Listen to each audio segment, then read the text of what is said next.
If everybody can just take their seats, we'll devote 10 minutes, I think, to having a conversation on this important topic, and then everybody can go for some coffee. So thank you very much for being with us this morning. My pleasure. I'm sure you followed the discussions that we've had this morning. So the obvious question is, how can the energy sector meet this decarbonisation challenge? How do you see your role and the role of your organisation? The trillion euro question, Yes. I suppose. Well, I believe that the energy sector has three critical priorities. Yes, could we have some quiet, in the room, please, so that we can have the conversation? Which are also very hard to trade off. We got to do all three. We cannot do a little bit of one and more of the other. And these are environmental protection, security of supply, and affordability. And I think the Russian invasion of the Ukraine gave us a stark reminder of how important security of supply and affordability are, and how we cannot take these for granted. At the same time, environmental protection and climate change mitigation remain at the forefront. And in fact, energy transition is accelerating. And in principle, that is a positive development. However, I strongly believe that governments and the energy sector must ensure that energy transition occurs in a way that does not jeopardize security of supply and minimizes the cost to society. So security of supply and affordability, again, come into play. Let me elaborate with some observations, if I may. The first one is, we need to embrace technological neutrality.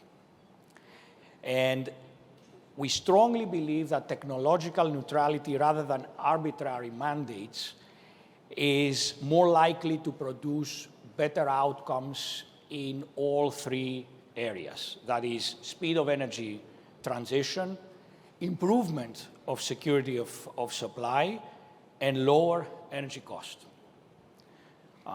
In this light, we welcome the opportunity given to us recently by the European Council, actually last week. The decision would give us the chance to try to complement e-mobility with the use of low-carbon liquid fuels on a conventional technology, in internal combustion engines, in order to meet the great challenge of decarbonizing ground transportation. So we believe that is a step in the right direction. Second observation, and this is very related to the geopolitical conversation we've been having. We must avoid, and I'll try to say this in a politically correct way, we must avoid creating new concentrations of market power.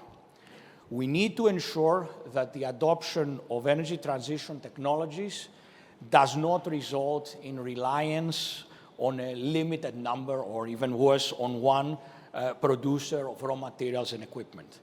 And as an example, we can consider China's evolving dominant position in battery raw materials, PV panels and batteries, which could become analogous to the global reliance on OPEC crude oil, which peaked in the 70s, but it's still present to some extent. And a more recent example, Europe's reliance on Russian gas, of which the high costs we are currently experiencing. So this is important. Let's not create the next OPEC or the next dominant gas supplier. The third observation is, we should not forget that conventional energy is still required for the transition. We strongly support the transition, but we need for this transition conventional technologies and conventional energy sources for several more years. And this continued use of conventional energy does require additional medium to long-term investments to ensure security of supply and affordable energy. Again, as an example, but it's not the only one, we need in Europe significant CCGT, gas-fired capacity, in order to ensure system stability and uninterruptible power supply for years to come, while the renewables penetration is increasing and until storage technology is mature enough.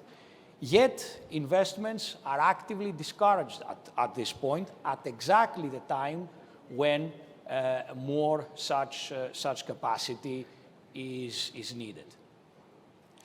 There's more things I could say, but I'd rather stick to the time limit and keep these 3 points in mind. Well, thank you. Well, actually, you've raised so many points, so we could spend a lot of time discussing, and I'm sure we will in some of the subsequent sessions, and very interesting and important points. But so maybe you can just, because you've spoken broadly about the challenges and the issues as you see them, so how is Hellenic Petroleum addressing the challenge particularly? Yeah.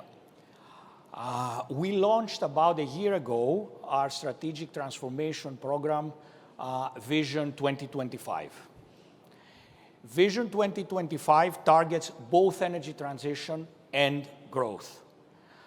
We aim to decarbonize and future-proof our core business, which is downstream and chemicals, and at the same time build an additional key pillar in new energy. That is renewables, electricity, storage, e-mobility, eventually hydrogen. The program involves 5 dimensions. The first one is we will reduce our carbon footprint by 50% by 2030 and be carbon neutral by 2050. We are fully committed to this. 30% of the reduction will come from decarbonizing our core business and 20% from renewable investments. We are investing 3.5 to 4 billion euros this decade to maintain our competitiveness and decarbonize our core downstream business, and at the same time grow our renewables business. Some of the initiatives on the decarbonization of our core business, which cover scope 1, 2, and 3, are the following. The first one, and that's where all of us should start, is energy efficiency. We have initiatives running in all 3 refineries, and we expect to get a reduction of approximately 600,000 tons of annual emissions per year. We are developing both blue and green hydrogen in our Elefsina refinery.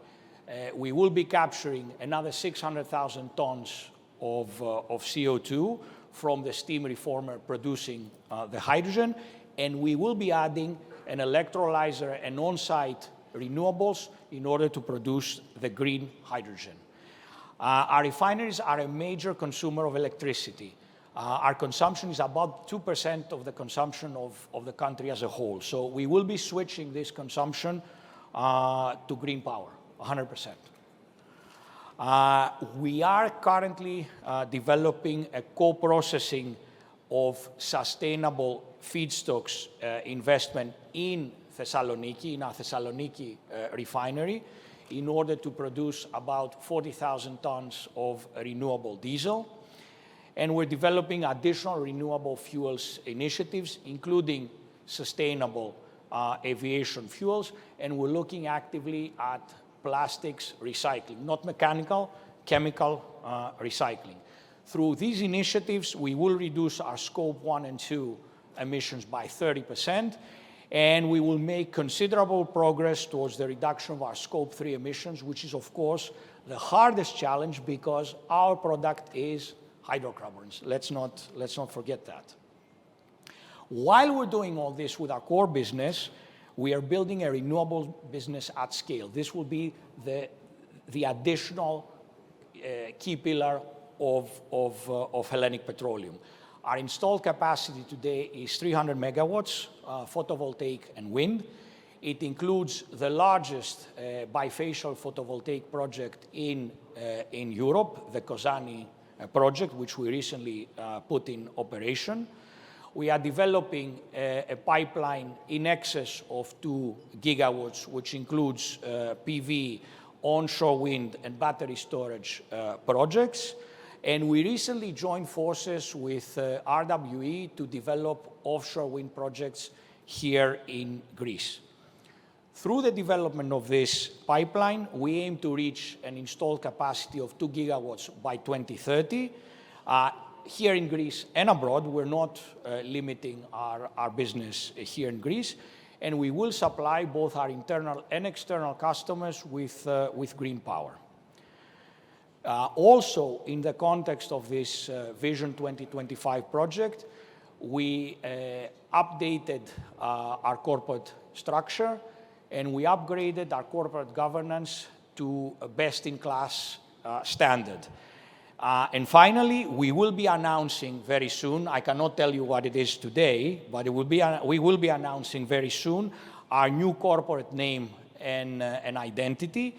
And this name and identity will reflect a legacy, but it will mainly allow us to communicate our Vision 2025 for energy transition.